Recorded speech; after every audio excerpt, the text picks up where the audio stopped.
bonjour si vous nous rejoignez maintenant depuis 11h45. On est en compagnie de Martine Desjobert. Elle est chef à domicile et on prépare une recette avec un titre très étrange, La guerre du feu des maquis corses. Je l'ai trouvé dans le dernier Parole de Corse. Très très belle recette. Donc, une idée originale, Martine, vous l'avez eu comme ça un jour, hein? Oui, en se promenant, en ramassant les galets. En ramassant les galets, puisque oui, justement, dans cette recette, et vous le verrez, on la voit très bien sur l'écran, il y aura des galets qui chauffent déjà depuis quelques heures. Oui.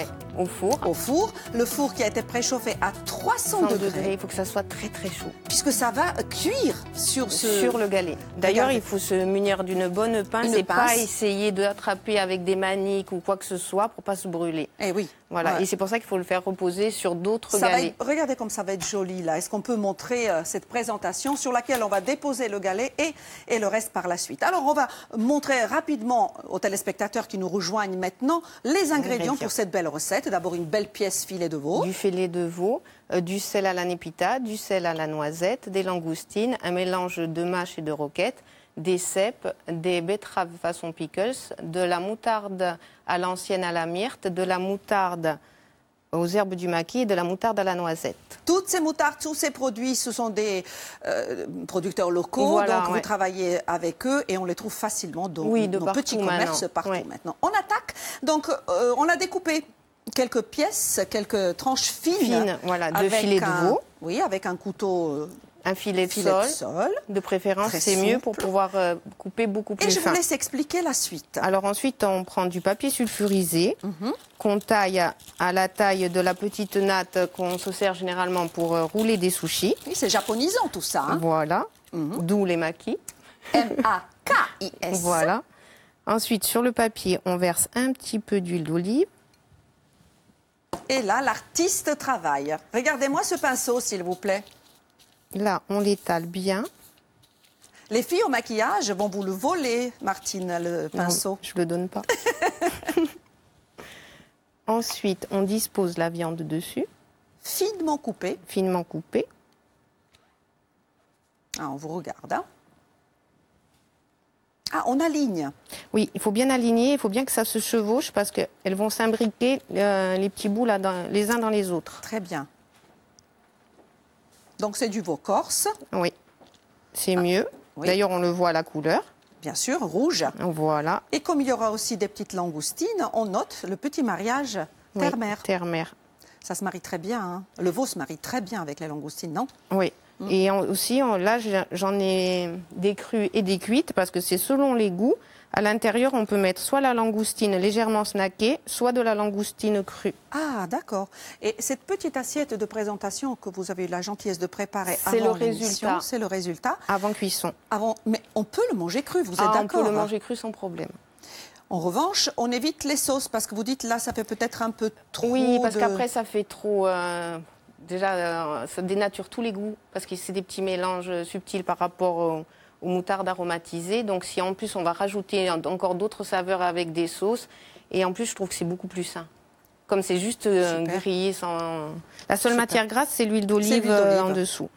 Donc, une fois qu'on a disposé, maintenant on va badigeonner. Badigeonner, mais en fait, ça va servir d'assaisonnement. Donc là, on change de pinceau, hein? Oui, parce que là, on va tapoter en fait. Donc là, je prends de la moutarde. C'est un travail artistique, les amis. Tout le monde ne peut pas le faire. Non, si je plaisante, il suffit d'acheter des bons pinceaux. Mais en tout cas, vous le faites de telle manière. On peut le faire autrement si on le désire, hein, bien sûr. Comme on veut. Et vous, quand vous voyagez, puisque vous voyagez pas mal quand même, Martine, vous achetez plein de petites choses. Je vais vous montrer le hipster suédois. En suédois, on dit fika. Voilà. Le hipster suédois, c'est un torchon de cuisine que Martine a ramené de Suède. Et vous ne nous avez pas ramené que ça, hein? Oui, il y a un peu de tout. Il y a un peu de tout. Il y a aussi ces pics qui viennent d'Hawaï. Oui, ça c'est pour justement pour piquer pour bien tenir la viande. Regardez-moi ça. Splendide. Vous nous faites voyager, vous nous faites rêver. Hein. Donc là, vous avez badigeonné avec la moutarde. Donc ici, d'un côté, j'ai fait aux herbes du maquis parce que je vais mettre de la langoustine avec. Et ici, à la noisette parce que je vais mettre avec des cèpes que j'ai fait légèrement sauter. Moite-moite. Et pareil, les cèpes, c'est pareil. On pourrait les mettre crus. Mais pour les mettre crus, il faut avoir des très beaux cèpes. Et là, en ce moment, ils sont pas... C'est pas le cas. Non, avec la neige et ce qu'il y a eu... Beaucoup d'eau. Oui. Donc, avant de mettre les autres ingrédients, on commence toujours par un peu de verdure. Donc là, c'est de la mâche et de la roquette sur toute la longueur. D'accord. Mâche et roquette sur toute la longueur. Ensuite, cette recette va s'afficher, bien sûr, mais vous savez, il y a tout le déroulé que Martine a eu la gentillesse de nous envoyer. Donc, sur YouTube, dès ce soir ou demain, vous allez pouvoir lire tout ça tranquillement et le refaire chez vous.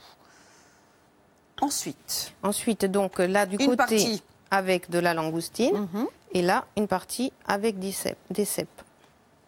Superbe. Voilà, la recette s'affiche pour 4 personnes pour nos téléspectateurs. Là, on est parti sur une base de 400 grammes de filet de veau corse et puis tout le reste. Et on vous regarde pour ne rien rater. Là, ça va être un peu plus délicat peut-être quand on va... Un petit peu pour rouler. Rouler. Voilà, je vais vous montrer. Oui, je vais vous aider, chef. Ouais. Oh, ça va. Allez-y.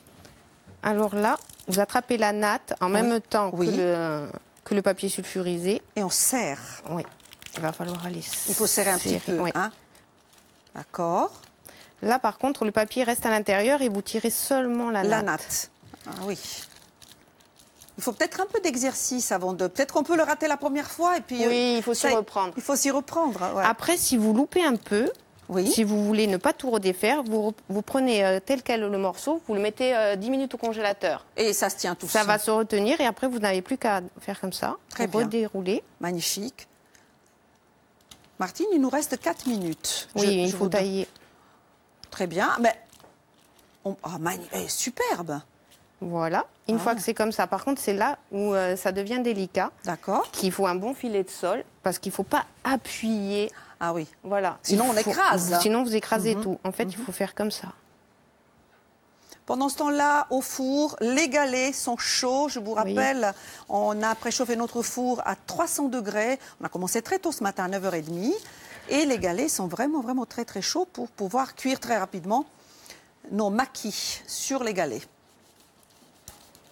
Voilà, donc super. Voilà, on a vu le geste. Voilà. Donc là, je vous débarrasse peut-être, chef. Je peux. Le couteau, vous n'en avez plus besoin. Je peux prendre tout ça. Voilà tout. Alors, je vais mettre dessus. Hop, hop, hop. Voilà, parfait. Et on va dresser peut-être. Oui. Il faut s'équiper d'une pince puisque c'est très très chaud. Et vous allez disposer. On les a déjà tout prêts, hein, là. Oui. Je vous les montre encore une fois. Super, là, chef. Si vous pouvez m'allumer. Mais bien sûr, la petite bougie. On mange avec les yeux avec Martine, c'est magnifique, regardez ça. Et là, l'opération la plus délicate, c'est maintenant. Je m'écarte parce que c'est très chaud. C'est très très chaud. Allez-y, chef. Donc les galets que vous ramassez en vous baladant tout simplement. Besoin d'aide ou pas? Non, non, ça va aller. Hop. Alors ça, c'est vraiment extrêmement chaud. Voilà. Et là, super. Par exemple, on va prendre celui au cèpe. On met un peu de sel à la noisette. Ça crépite. Un petit peu. Ça chauffe. Ah oui. Et là, ou avec la pince, mais comme il y a les petits pics exprès. Vous entendez? Voilà. C'est magique. Vous les laissez un... Ça sent bon. Hop. Ou d'un côté, ou après, comme vous voulez. Et après, un peu le... mais ça cuit vite, hein, de toute façon, voilà, c'est juste pour les parfumer et juste un petit peu les snacker. Hop là. On met un autre. Oui. On en met un autre, c'est pas grave. Hop là. C'est très joli pour un apéro. Esthétiquement, c'est magnifique. Hein. Alors, vous savez ce qu'il faut, à votre avis? Je goûte un cru, puis un cuit? Un petit peu, si vous voulez. Celui-là, il est légèrement chaud. J'y vais. Alors, mais c'est mieux s'il cuit un petit peu plus. Ah, j'adore. C'est délicieux, Martine. Hein. Oui, parce que ça peut se manger cru comme... Parce qu'après, on peut seulement juste un peu le chauffer ou alors carrément le faire cuire. C'est très, très bon. Vous pouvez nous dire juste quelques mots sur la prochaine recette dans le Parole de Corse? Alors, ça sera pour les fêtes. Ça sera un rectangle de magret de canard rôti. Et l'accompagnement, c'est un chaud froid. Ça sera une pavlova salée à la poire, au poivre de Szechuan et au foie gras. Vous me faites rêver. Est-ce qu'on aura peut-être le droit d'avoir cette recette après les fêtes, non? Oui. Allez, le scoop, c'est pour Parole de Corse. Et puis, après, nous, c'est après. Voilà. Donc là, je peux goûter un peu plus chaud. Un peu plus chaud et cuit. Et puis, oh, punaise. Et la pierre, elle reste chaude de toute façon. Ah oui, elle reste chaude parce qu'elle a été très... Celui-ci, il est mieux. Merci Martine Desjobert pour cette très très belle recette. Je vous souhaite un bon appétit. Je suis où? Je suis là-bas? Je suis chez qui? Chez toi. Bon appétit à tous. Je vous embrasse très fort. Alors, je pense que je ne vais pas m'arrêter là parce que c'est délicieux. Merci. Hein. Merci. Merci 1000 fois. Oh.